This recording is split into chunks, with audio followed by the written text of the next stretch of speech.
So let's go and talk about big idea number 4, our basically unit over kinetics. And so to me, this is a really good quote here that kind of ties into everything. Again, if you're not working hard throughout the year, it's going to be really challenging to rise to the top of your game when it comes to the test. You guys have seen this before, so I'm not going to spend too much time on it. Again, these are just the 3 temperature scales and how they're set up. These are the items that usually influence a reaction: the concentration, the pressure, phase, usually gases are faster than liquids or solids because of additional interactions, temperature, and surface area. So for the kinetic side, here are the common equations they'll give you. And kinetics sounds challenging, but it's not. I mean, all it is just how fast or how slow does a reaction occur. And so we're going to be looking at like how that process happens and what occurs with that. So a reaction rate is just how fast reactants disappear and products occur. And you can only determine it with data. You can't get it from a balanced equation. Here is the basic rate equation. So you'll have rate equals the constant, and then you'll have all the different reactants that'll be in there. So we have reactant of A, reactant of B, reactant of C, and then the powers that those different reactants have, represented by X, Y, and Z. So the rate is how fast the reaction goes. K is the rate constant, and then the concentration of the reactant is going to be in brackets, and then X is the exponent. And typically, for our reaction purposes, we'll deal with 0 order, 1st order, and 2nd order reactions. For 0 order, what's going to happen is that rate equals K, because the concentration of A will be 0, so rate will equal K, and the concentration has no impact at all on the rate. And you see this from this experimental data. As we're increasing the concentration of A, literally nothing's going on with the rate. It's staying the same at 2.0 times 10 to the negative third. It doesn't matter how much concentration you can have. We could even double it to like 0.08 or 5. It's just not going to impact the rate at all. And so when you graph this is what you're going to get with a time over concentration, just a steady linear decline as you move across. The concentration will have no impact on this.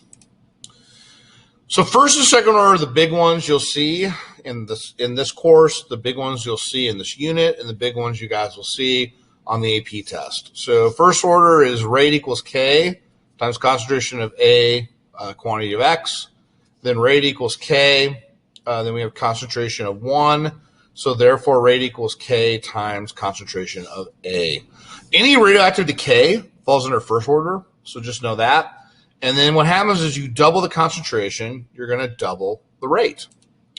So if you look at this experimental data, you can kind of see that as we go from 0.1 to 0.2, the rate doubles from 2 to 4. As we go from 0.2 to 0.4, it's going to double again from 4 to 8. This is the concentration versus time graph for 1st order. You can see how it kind of slides and moves down this way to occur. And then rate will equal K, concentration of A, X, and the rate equals K, concentration of A squared would be 2nd order. And what happens with 2nd order, you can kind of see it's very logarithmic. So we go from 1 to 2. So you're going to take a 2, and then you're going to square this to get 4. And then 4 gets squared. So 4 squared becomes 16. You can see how fast the rate can then move in a 2nd order reaction. And typically, if you look at a 2nd order reaction, you're going to get a graph that looks similar to like this with time versus concentration. So we superimpose all 3 graphs. This is what you're going to get. 0 order will look like this red line straight down. 1st order will be the blue line right here. And then 2nd order will be the green line right here. Now, the toughest thing is determining the difference between 1st and 2nd. So a 1st order reaction is going to look like this. A 2nd order reaction is going to look like this. And then what happens is for each of these, it's just hard to determine which one's first and which one's second. So if you look at this data, and I said, hey, tell me, is this a first or second order reaction? You won't be able to tell me because the graph looks relatively the same. This could be second order, it could be first order. We just don't know. So then what's going to happen is we'll look at first order rate law. So rate equals K times concentration of A. So natural log of A gives the following graph where the slope equals K. You can see this concentration versus time. And then what happens is when you do the natural log of A, now what you're going to get is a graph like this, where the natural log of A naught at 0 is going to be here. The slope will be the K, and then we'll have this nice line here. So you're given a series of graphs, and the graph you're doing has a natural log of A looks like this. This is going to be a first order reaction. For second order to get a straight line, we have to use a different manipulation. So we use the inverse of concentration of A, and then the slope will equal K. So you can see right here the inverse of A. The inverse of A naught will be here at the 0 point, and you're going to get this nice graph here to indicate this is going to be a second order reaction. So looking at all three graphs for first order, this is what you get. The concentration versus time is going to look like this. If you set it up as a second order, if you do the inverse of A, you're going to get a graph that looks like this. And that indicates, again, this is not second order because it's not the straight linear line as you would see here, but it curves at the end. And then if you have natural log of A, it's going to curve down like this to make that function and work.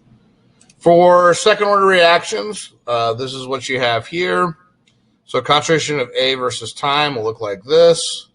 The natural log, again, will not be a straight line. It's just going to look very similar to the first one.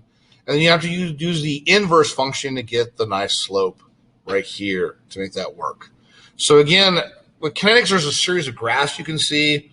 AP before has thrown out a variety of graphs to show this. And again, you're given a thing and they're like, hey, is this first or second? And they give you this graph.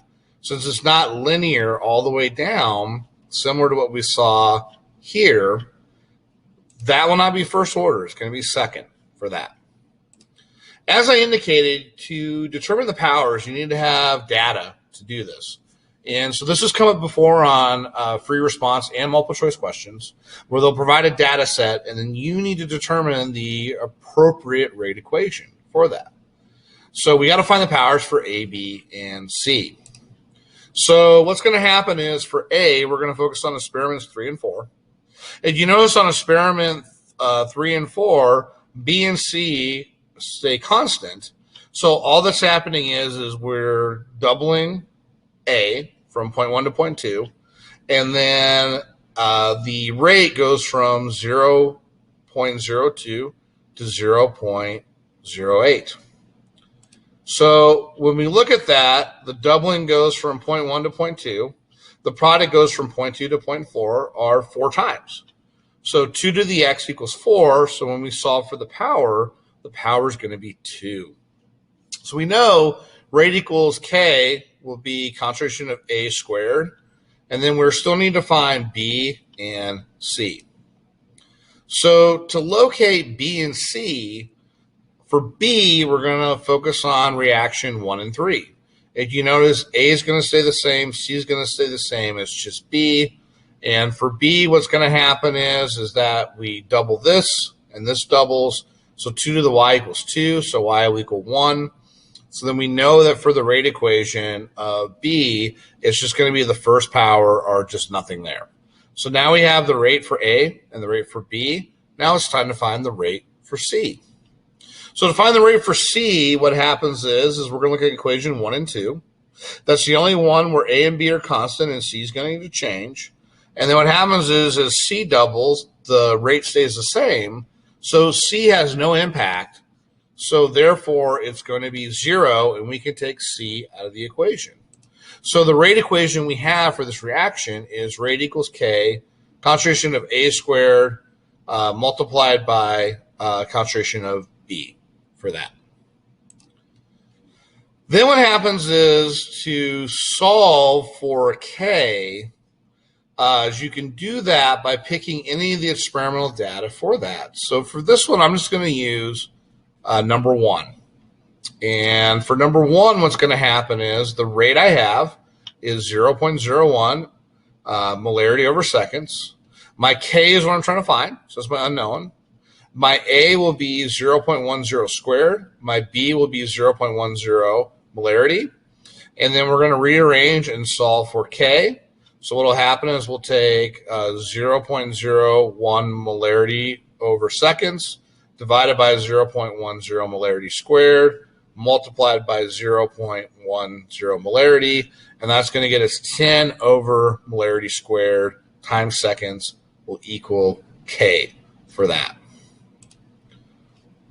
So let's talk about radioactive half-life. Again, most of you understand this concept. We covered it in honors. So the time's going to be 0. Our sample's at 100. 1 half-life will be 50. 2 half-lives will be 25. 3 half-lives will be 12.5 for that. And that's what that's going to look like. If the reactant is 120 grams, then a half-life of 3 years, what will the mass be at 0, 3, 6, and 9 years for that? What's going to happen is if it's at 120 and the half-life is 3, you're going to anticipate you're going to half it. So 120 divided by 2 is 60. At 6 is going to be another half-life. So 60 divided by 2 is 30. And then another half-life from 6 to 9 will get us from 30 to 15. So looking at the first order rate law equation, what it does is it combines the rate equation, rate equals K times A, and then the common line equation you guys are used to, which is Y equals mx plus B, and then we get this equation here. So we get the natural log of the concentration of A times the period of time minus the natural log of A at 0 equals the negative K times the time, and that will then provide for us what's going on. So AT is A at a certain time, A naught is the initial, K is the rate constant, and T is time. So let me go and show you guys how this works. So we're trying to find K from the first order rate equation, and this is our data set here. I would use time 0 and time 5. We need 0 because of A naught, and we could choose 5 or 10. In this case, I'm just going to choose 5 to make that work. So what happens is A at 5 will equal 1.6. A at 0 will equal 2.0. Our time will equal 5. So when I have my rate equation right here, I'll have natural log of 1.6 minus natural log of 2 equals negative K times 5 minutes. When I do natural log of 1.6 minus natural log of 2, I get 0. I get negative 0.22 equals negative K times 5. Then when I divide everything and switch the sign, K is going to be 0.045 per minute will be the rate for that. So then another item to do is after you get the rate equation, they'll say, hey, like go ahead and find what the concentration will be at this future time or this previous time that we didn't give you. And so if you look at this graph here, we still have 2 at 0, 1.6 at 5, 1.2 at 10, but what we want is the concentration at 20. So what's going to happen is when you look at this, ln will be concentration of AT minus ln of 2 minus 0.045 times 20. So our ln, our natural log of AT will equal negative 0.21. So concentration of AT will equal e to the negative 0.21 power. When you solve that into your calculator, that's going to give you 0.81 molarity for that. I think as you guys can see, because you're given the equations, the key is just setting everything up correctly and then using your calculator correctly, particularly with natural log and with E to make that work correctly. So they do give you the half law equation. So T of half equals this divided by K. So let me show you how this works. If you have a K value of 0.045 per minute. This is the concentration. What is the half-life for this reaction? You can just plug everything in. K is this. So we'll have 0.693 divided by 0.045. That'll get us 15.4 minutes for that. Second order rate equation is the same. We're just combining the rate for second order with y equals mx plus b. This is the equation you'll have. This equation is given to you. Again, AT is the concentration at the time. A naught is 0. We have the rate, and we have the time that is elapsed. So when we look at this problem here, we have an equation. We talk about how it decomposes. The first reaction was allowed to proceed at 40. This is the data. Calculate the rate constant for the reaction using the values for concentration and time given in the table. After how many minutes will the concentration be equal to 0.35 molarity? And what will the concentration of this be after 100 minutes? So this question encompasses everything we just covered in a practical standpoint. So I'm just going to walk through all the steps to tackle this. So what's going to happen is, this is the table here. And what's going to happen is we'll have natural log of N2O5, and then we have temperature, minus natural log of N2O5 not temperature, time, silly, equals negative K times T. So what's going to happen is the natural log that we have at the time that we're looking at, we'll just use 20. So we'll have 0.289 for 20 minutes there. And that's just the time we're going to set. And then the natural log at 0 is going to be 0.400. We don't know K. And then the T is time, which is 20 minutes. So when we do ln 0.289 minus ln 0.400, that's going to get us a negative 0.325, will equal negative K times 20. We arrange this. K is going to be 0.0163 will be the answer for that. Then what's going to happen is for B, after how many minutes will it be equal to this concentration? Since we have K now, we can find that. What we'll do is we'll use this equation here. We basically are trying to find a time. So we have ln of this concentration. We don't know the time. Then we have ln naught will be this. We know the K is going to be 0.0163 from the previous equation, and then we're trying to solve for time.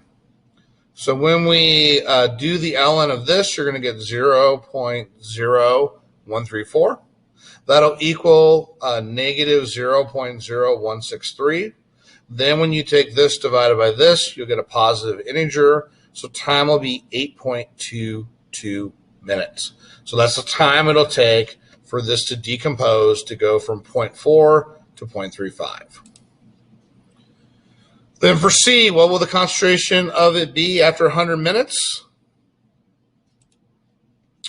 So our goal is we have this equation here. We know that T will be 100. We know that K is this value that we calculated before. We know that at 0 it's this. So the only thing that's missing is what will be the concentration here. So then when you simplify this, you're going to get this. And then when you move this over, you're going to get negative 2.55. Again, the inverse function of natural log is e. So you'll have e to the negative 2.55 power, and then that will get you the concentration right here. All right, and we'll spend time on these items, so we'll be good to go. We'll talk about this in class about collision theory, activation, and catalysts. So collision theory is just this notion that the more collisions you have, the faster the reaction will occur. Activation energy, every reaction has a certain activation energy, and you need to activate that energy to make the reaction proceed. And then a catalyst is basically an item that can lower the activation energy and make the reaction proceed more quickly because it's lower. They asked you guys to draw this. Let me just show you the graph and what this looks like. So this is what energy graphs look like here. We have potential energy here. This is an exothermic reaction, so because there's less energy at the products than there are at the reactants. In the uncatalyzed reaction, you'd expect a greater activation energy. If you have a catalyst, it's going to be a lower activation energy. And then what's going to happen is then it goes down and then it's here. So this is what this looks like for that. How can you increase reaction rates with collision theory and activation energy? Again, if you increase concentration, temperature, or add a catalyst, all that will work. The catalyst is added to but not consumed by the reaction. So the rate of the chemical reaction will go up, but it doesn't appear in the final equation. So here I have an example of a generic equation. A plus X yields Y. B plus Y yields C plus X. Which variable is the catalyst? Which variable is an intermediate step? And what is the final equation? So what's going to happen is Y will be the intermediate step because Y is the product of the first reaction. It's consumed by the second reaction, and then it's gone from the equation. So, and then X was our catalyst because X is utilized in the first equation. And then it comes out of the second equation as the same item that was the first. So it's there, but it doesn't actually react with it. So X will be the catalyst, Y will be the intermediate, and then the actual reaction will be A plus B yields C, like so. So let's try one a little bit more challenging. So we have, Alexa, stop. We have A plus A, and then goes reversal reaction with X. We have X plus B goes to C plus Y. We have Y plus D yields D. I'm having trouble understanding right now. Please try a little later. So what is the overall reaction that occurs? What will happen is that you'll have 2A plus 2B equals C plus D. And what's going to happen is that this will be the fast step. This will be a fast step. This will be a slow step that's defined. So again, you have to be told what the fast and slow steps are. And then basically, if you know that this is a fast, this is slow, this is the fast, which steps are important for creating the rate law equation? It's going to be the slow step. And can intermediates or catalysts be in the rate law equation? The answer is no. So what's going to happen is our overall reaction is 2A plus 2B goes to C plus D. X cannot be in the final equation, so we'll substitute A in for X from step 1. So then our rate equation will be K of A squared multiplied by B from this right here. Since X cannot be that, we'll drop 2 A's down there, or 2A, and then that'll become A squared for that. Here's a PhET simulation. We'll go through this in class. So you can skip this slide. Beer's law is the absorption equals A times B times C. A equals the absorption. A equals the molar constant, how much is absorbed. B is the path length, and C is the concentration of solution. I'm hoping to do like a modified Beer's law so you guys can see that before our test. Again, with the tight turnaround, we may have to miss this, but we'll find out and discover. So what's going to happen is with Beer's law, you have different standards. So you find standards to measure this out. Then if you have an unknown concentration, based upon where it's absorbed, you can then place it where it's at. So for this one, we have the standard one here. We know the concentration of here and where it's absorbed. We know the concentration of this one and where this is absorbed in 3 and 4. So it's just matching these two together to make that function.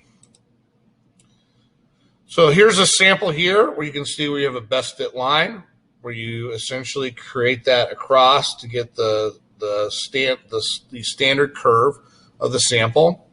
They always ask questions, what happens if the sample's above or below? If it's above the line, there's a good chance the cuvette in the spectrometer is not cleaned. And if it's below, perhaps there's water in the cuvette. All right, that is everything associated with kinetics. Again, we will spend time going through this, doing practice problems and all that stuff. All right, good job.